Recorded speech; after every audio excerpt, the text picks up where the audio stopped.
నమస్కారం NSTV news కి స్వాగతం. నా పేరు సంధ్య. ఇక వార్తల్లోని ముఖ్యాంశాలను చూద్దాం. కామారెడ్డి జిల్లా కేంద్రంలోని శ్రీ ప్రసన్న వెంకటేశ్వర స్వామి పంచముఖ హనుమాన్ ఆలయంలో కార్తీక మాసం చివరి సోమవారం కావడంతో వనభోజనాలు పెట్టడం జరిగింది. ఈ సందర్భంగా ఆలయ కమిటీ చైర్మన్ వైద్య కిషన్ రావు మాట్లాడుతూ కార్తీక పౌర్ణమి కార్తీక మాసం చివరి సోమవారం సందర్భంగా వనభోజనాలు పెట్టడం జరిగిందని తెలిపారు. గత నెల రోజులుగా ఆలయంలో కార్తీక పౌర్ణమి సందర్భంగా ప్రతిరోజు ఆకాశ దీపారాధన, కార్తీక పౌర్ణమి రోజు 2500 దీపారాధన, జ్వాలా తోరణం నిర్వహించడం జరిగిందని తెలిపారు.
ఆలయ కమిటీ చైర్మన్ గా సేవకునిగా పనిచేస్తున్నాను.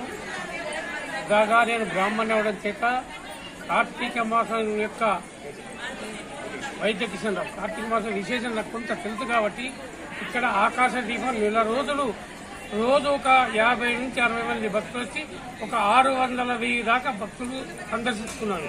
జ్వాలాతోరణం కూడా వేద పండితుల ద్వారా సంక్షిప్తంగా మంచిగా జరిగింది. ఇక్కడ మాకు ఈ ప్రజల సహకారం బాగుంది, మా మిత్రుల సహకారం ఉంది, మా కార్యవర్గ సహకారం ఉంది. మాకు మిత్రుడైనటువంటి షబీర్ అలీ గారు కూడా మేము వెళ్ళగానే 50 లక్షల నిధి మంజూరు చేశాడు. దీన్ని ఎస్టిమేట్ చేసి పంపిస్తే వరకు ప్రభుత్వం వాళ్ళే చేస్తాం, మనం చేసే పని ఏం లేదు. కావున నా మిత్రులు శంకర్ గాని, బాలాజీ పంతులు గాని, వేద పంతులు గాని పూర్తి సహకరిస్తున్నారు. మాకు కార్తీక మాస విశిష్టత కొరకు ఈ కార్యక్రమం ఎలా అవుతుందో అనుకున్నాము. కార్తీక ఇబ్బందులు ఉంటే స్వామిని పూజించి శనివారం రోజు వస్తే 2 శనివారంలో ఇది సరిపోయే డబ్బు దాతల ద్వారా ఇచ్చారు. మా శక్తి వరకు మేము పెట్టుకున్నాము. అందరి ఆశీస్సులతో ఈ ఆలయం మంచి వైభవంగా బంగారాలయంగా తీర్చిదిద్దాలని కోరుతున్నాను. अस्मद्गुरुभ्यो नमः।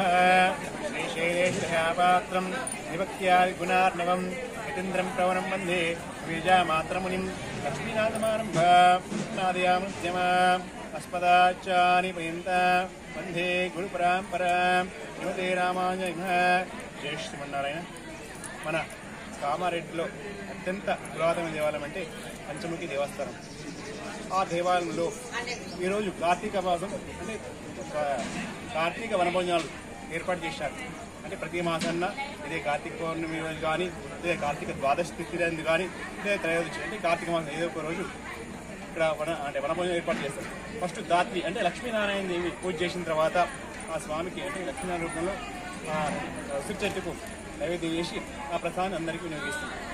ఇట్టి కారణంలో చాలామంది భక్తులు అంటే చుట్టుపక్కల ఉన్న పల్లెటూరు భక్తులు కానీ, ఆ తర్వాత మన కామారెడ్డి భక్తులు కానీ సుమారు ఏమి లేకున్నా ఒక 2,000 మంది వచ్చి ఇక్కడ భోజనం చేసి ఆ స్వామి ఆశీర్వాదం తీసుకొని వెళ్తారు. జై శ్రీనారాయణ.